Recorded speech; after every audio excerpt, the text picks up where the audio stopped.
voilà, on va essayer comme on ferait, Stéphane, à dessein, je me tourne vers toi pour dire ça, comme on le ferait pour un joueur de tennis, tu vois. C'est bien beau au poker, on dit il joue super bien et tout, il a un bon timing, un bon tempo.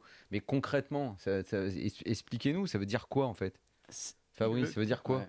Toi, quand tu le regardes, quand tu regardes, bon, tu joues depuis 2000, je crois. Fabrice, tu as vu passer plein de joueurs. On va, tu m'en voudras pas de dire que tu fais partie d'une ancienne génération de joueurs de poker. Aujourd'hui, il y a toute cette nouvelle génération des mômes de 20 ans. Il y a Urbanovic, il y a Federer dont on parlait. Qu'est-ce que tu vois comme différence? Écoute, moi, c'est un mec que j'ai jamais joué, bizarrement, alors que d'habitude, je joue tout le temps, je joue suffisamment pour avoir joué un peu toutes les stars du circuit. Je l'ai jamais joué, mais c'est vrai qu'à regarder la télé, il est impressionnant. Il a un regard qui est perçant, qui fait peur. Il a un visage qui fait un peu peur. Et je vois ce que veut dire, je pense, Harper dans le timing de relance, dans l'espèce de décomposition qu'il a à chaque coup en prenant ses jetons. Il est d'une tranquillité à Timing, table, d'une suffisance et d'une tu entends présence qui est quoi? Ça veut dire au moment où c'est à lui de jouer, le temps qu'il met à prendre la décision, à bouger les jetons est quasi toujours le même?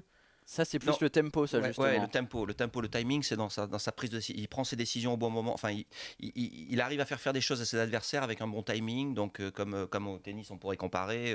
Tu vois, il va mettre un amorti au moment où l'adversaire s'y attend le moins, tu vois, et où il arrive à contrer ses adversaires. Ça va être la fréquence de surrelance. Explique-moi ça, Stéphane, vas-y. Oui, c'est ça, Alors. ça correspond à ça. C'est-à-dire au poker, ça serait analyser quand il y a un bon spot à prendre, entre guillemets. C'est-à-dire, est-ce qu'une situation se prête à faire un bluff au bon moment? Il a une vraie bonne notion de ça. Il comprend très bien la dynamique de ce qui se passe à la table.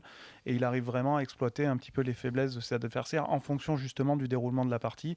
Et donc, ouais, c'est dans ce sens-là, je pense que Harper veut parler de timing. Ouais, Là, j'ai regardé, pardon, excuse-moi, Daniel, j'ai regardé la partie hier soir parce que ça m'intéressait justement de voir ce nouveau phénomène dont on parle. Ouais. Et il a complètement fait craquer son adversaire, qui était un mec qui était supposé être très bon, qui avait fait une très belle finale jusqu'au tête-à-tête. Et en tête-à-tête, il s'est décomposé face à ce mec, quoi. Il est arrivé à le faire craquer en lui faisant faire 2-3 choses. Comment il le fait faire craquer? sortir de C'est quoi? C'est de ses gonds, quoi. pareil de le rythme qu'il avait de jouer. Comment il l'a fait craquer?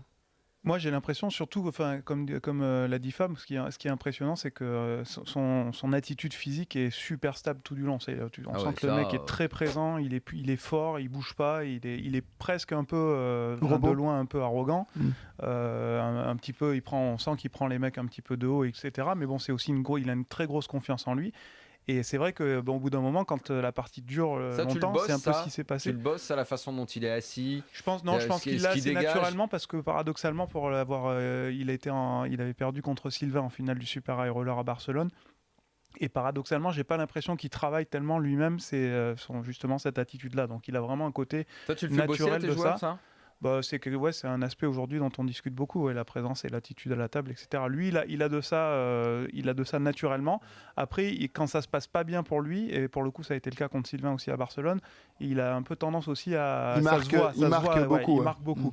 Mais en revanche, c'est vrai que là, en tout cas, depuis qu'il est sur le circuit, il a eu tellement de victoires et qu'il a accumulé aussi tellement de confiance que c'est vrai que voilà, le type, on sent que c'est un bulldozer, quoi, à la table.